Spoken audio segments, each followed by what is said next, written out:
तो दोस्तों, आज और एक कहानी लेके आया हूँ आपके सामने, जिसका नाम है जुड़वा भाई। और इसको भी मुंशी प्रेमचंद ने ही लिखा है। तो चलिए शुरू करता हूँ। कभी कभी मूर्ख मर्द जरा जरा सी बात पर औरतों को पीटा करते हैं। एक गांव में ऐसा ही एक किसान था। उसकी औरत से कोई छोटा सा नुकसान भी हो तो वह उसे बगैर मारे ना छोड़ता। एक दिन बछड़ा गाय का दूध पी गया। इस पर किसान इतना झल्लाया कि औरत को कई लातें जमाई। बेचारी रोती हुई घर से भागी। उसे यह ना मालूम था कि मैं कहाँ जा रही। वह किसी ऐसी जगह भाग जाना चाहती थी जहां उसका शौहर उसे फिर ना पा सके। चलते चलते वह जंगल में पहुंच गई। पहले तो वह बहुत डरी कि कोई जानवर ना उठा ले जाए, मगर फिर सोचा, मुझे क्या डर जब दुनिया में मेरा कोई अपना नहीं है। तो मुझे जीकर क्या करना है, मरकर मुसीबत से तो छूट जाऊंगी। मगर उसे कोई जानवर ना मिला और वह रात को एक पेड़ के नीचे सो गई। दूसरे दिन उसने उसी जंगल में एक छोटी सी झोपड़ी बना ली और उसमें रहने लगी। लकड़ी और फूस की कोई कमी थी ही नहीं। मूंज भी इफरात से थी। दिन भर में झोपड़ी तैयार हो गई। अब वह जंगल में लकड़ियां बटोरती और उन्हें आसपास के गांव में बेचकर खाने पीने का सामान खरीद लाती। इस तरह उसके दिन कटने लगे। कुछ दिनों के बाद उस औरत के जुड़वा लड़के पैदा हुए। बच्चों को पालने पोसने में उसका बहुत सा वक्त निकल जाता और वह मुश्किल से लकड़ियां बटोर पाती। उसे अब रात को भी काम करना पड़ता। मगर इतनी मुसीबत झेलने पर भी वह अपने शौहर के घर ना जाती थी। एक दिन वह दोनों बच्चों के लिए सो रही थी। गर्मी की रात थी। उसने हवा के लिए झोपड़ी का दरवाजा खुला छोड़ दिया था। अचानक रोने की आवाज सुनकर उसकी नींद टूट गई। तो देखा कि एक बड़ा भारी भालू उसके एक बच्चे को उठाए लिए जा रहा है। उसके पीछे पीछे दौड़ी, मगर भालू जंगल में ना जाने कहां घुस गया। बेचारी छाती पीट पीट कर रोने लगी।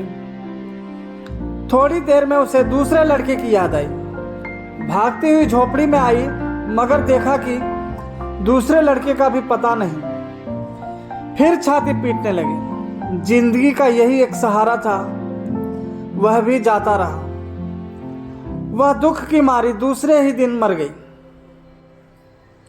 भालू उस बच्चे को लेकर अपनी मांद में घुस गया और उसे बच्चों के पास छोड़ दिया। बच्चे को हंसते खेलते देखकर भालू के बच्चों को ना मालूम कैसे उस पर तरस आ गया। पशु भी कभी कभी बालकों पर दया करते हैं। यह लड़का भालू के बच्चों के साथ रहने लगा। उन्हीं के साथ खेलता, उन्हीं के साथ खाता और उन्हीं के साथ रहता। धीरे धीरे वह उन्हीं की तरह चलने फिरने लगा। उसकी सारी आदतें जानवरों की सी हो गई। वह सूरत से आदमी मगर आदतों से भालू था और उन्हीं की बोली बोलता भी था। अब दूसरे लड़के का हाल सुनो। जब उसकी माँ उसके भाई की खोज में चली गई थी तो झोपड़ी में एक नई बात हो गई। एक राजा शिकार खेलने के लिए जंगल में आया था और अपने साथियों से अलग होकर भूखा प्यासा इधर उधर भटक रहा था। अचानक यह झोपड़ी देखी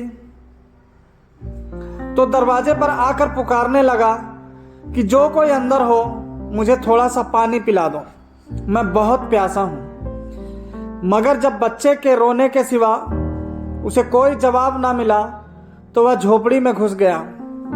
देखा कि एक बच्चा पड़ा रो रहा है और यहाँ कोई नहीं है। वह बाहर निकलकर चिल्लाने लगा कि यहाँ कौन रहता है, जल्दी आओ, तुम्हारा बच्चा अकेला रो रहा है। अब कई बार पुकारने पर भी कोई नहीं आया तो उसने समझा कि इस बच्चे की मां को कोई जानवर उठा ले गया। राजा के कोई लड़का न था। उसने बच्चे को गोद में उठा लिया और घर चला आया।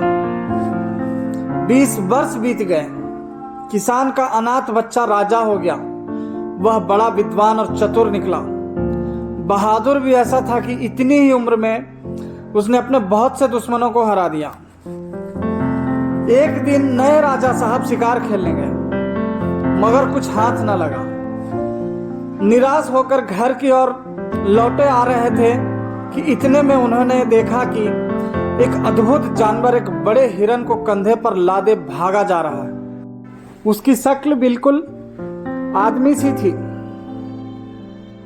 सिर, दाढ़ी, मूंछ के बाल इतने बढ़ गए थे कि उसका मुंह करीब करीब बालों से ढक गया था। उसे देखकर राजा ने फौरन घोड़ा रोक लिया और उसे जिंदा पकड़ने की कोशिश करने लगे। वह जानवर हिरन को जमीन पर रखकर राजा की ओर दौड़ा। राजा साहब शिकार खेलने में चतुर थे। उन्होंने तलवार निकाली और दोनों में लड़ाई होने लगी। आखिर वह जानवर जख्मी हो गया। राजा साहब ने उसे अपने घोड़े पर लाद लिया और अपने घर ले आए।